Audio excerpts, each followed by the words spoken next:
Hi everyone. तो आज हम पढ़ने जा रहे हैं क्लास 12 हिंदी का कि पोएम नंबर 1 दिन जल्दी जल्दी ढलता है। तो देखिए, सबसे पहले ये जो पोएम है ये इसके जो रचयिता हैं वो है, लेखक हैं वो है हरिवंश राय बच्चन, और जिनका जन्म सन 1907 में इलाहाबाद में हुआ था। और जैसे कि हम जानते हैं कि ये जो अमिताभ बच्चन जी हैं उनके पिता हैं, और इन्होंने ये कविता दिन जल्दी जल्दी ढलता है लिखी है। इनकी बहुत सी प्रमुख रचनाएं बुक में दी हुई हैं।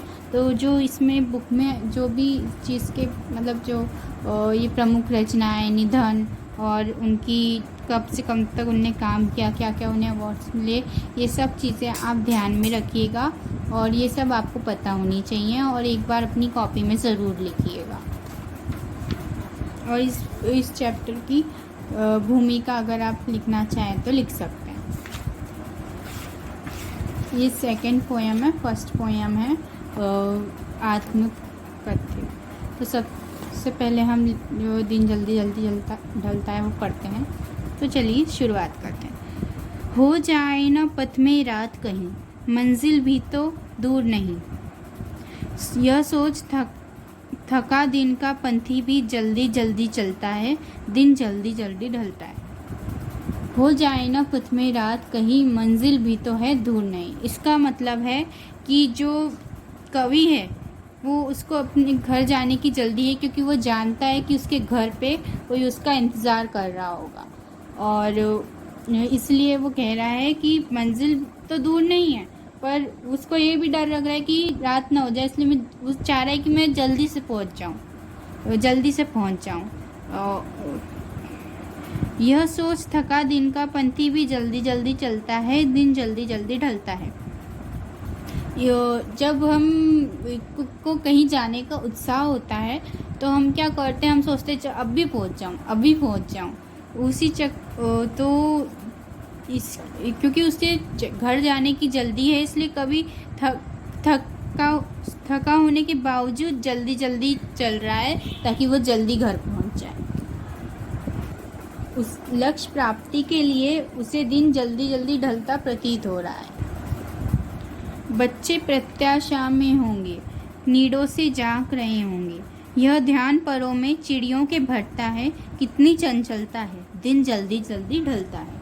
जैसा कि हम सब जानते हैं, तो ये जो सेकंड हमारा स्टैंजा है, इसमें कवि कह रहा है कि कवि प्रकृति के माध्यम से उदाहरण देता है कि चिड़िया भी दिन ढलने को चंचल हो उठती है, क्योंकि चिड़िया को पता है कि उसके घोंसले में उसके बच्चे उसका इंतज़ार कर रहे होंगे, और माँ आ रही है कि नहीं ये देखने के लिए वो नीडों मतलब वो घोंसले रहते हैं ना, उसमें से झांक रहे होंगे, है ना। फिर और जब उसे ये ध्यान आता है कि उसके बच्चे घोंसले से झांक रहे होंगे, तो वो उनकी चिंता में और जल्दी जल्दी उड़ती है ताकि वो जल्दी से घर पहुंचे और अपने बच्चों को खाना खिलाए, है ना।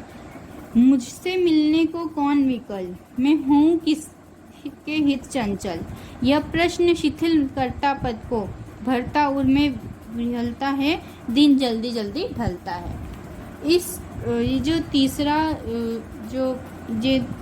तीसरे स्टैंजा की जो पंक्ति हैं, इसमें कवि कहना चाह रहे हैं कि जैसे कि कभी हम फेल हो जाते हैं, मतलब कभी कोई बच्चा फेल हो गया मान लो, तो उसका जब रिज़ल्ट आता है तो अगर वो बच्चा रिज़ल्ट अकेले रहने गया और उसका रिज़ल्ट अच्छा नहीं आया, तो वो बहुत धीरे धीरे घर पहुंचेगा।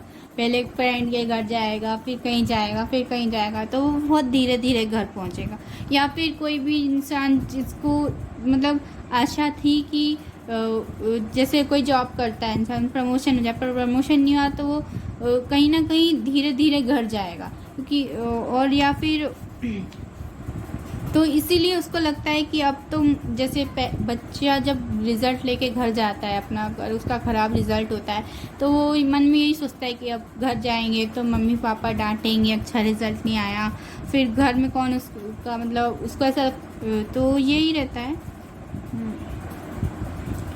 कवि कहता है कि इस संसार में वह अकेला है, इस कारण उससे मिलने के लिए कोई व्याकुल नहीं होता। कवि के मन में प्रेम तरंग जगने का कोई कारण नहीं है। कवि के मन में यह प्रश्न आने पर उसके पैर शिथिल हो जाते हैं।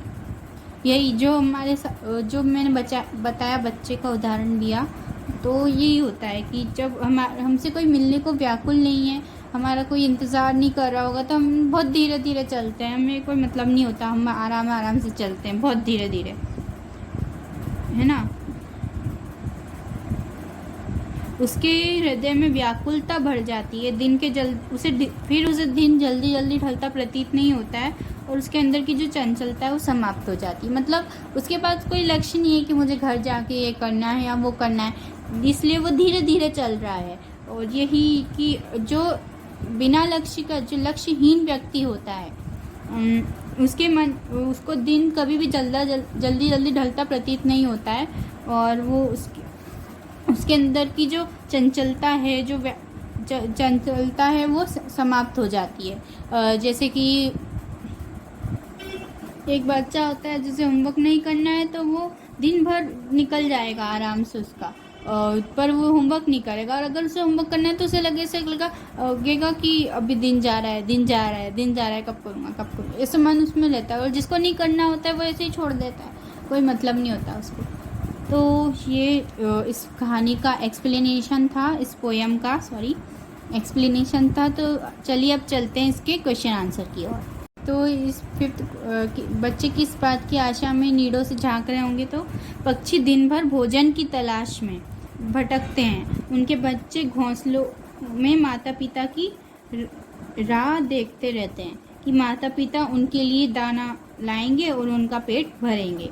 वे माँ बाप के स्नेहशील स्पर्श को पाने के लिए प्रतीक्षा करते हैं। छोटे बच्चे को माता पिता का स्पर्श व उनकी गोद में बैठना, उनका प्रेम प्रदर्शन भी असीम आनंद देता है। इन सब की पूर्ति के लिए वह नीडों से झांकते हैं। दूसरा क्वेश्चन, दिन जल्दी जल्दी ढलता है की आवृत्ति से कविता की किस विशेषता का पता चलता है? दिन जल्दी जल्दी ढलता है की आवृत्ति से यह प्रकट होता है कि लक्ष्य की तरफ बढ़ते समय बीतने का पता नहीं चलता। इस पंक्ति की आवृत्ति समय के निरंतर चलायमान प्रकार को भी बताती है। समय किसी की प्रतीक्षा नहीं करता, अतः समय के साथ स्वयं को संयोजित करना प्राणियों के लिए आवश्यक है। तो ये इस दोनों क्वेश्चन के आंसर थे। मैं आशा करती हूँ कि आपको इस पोयम की जो व्याख्या है वो समझ आई होगी।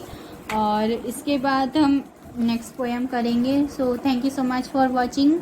Let's meet in the next video.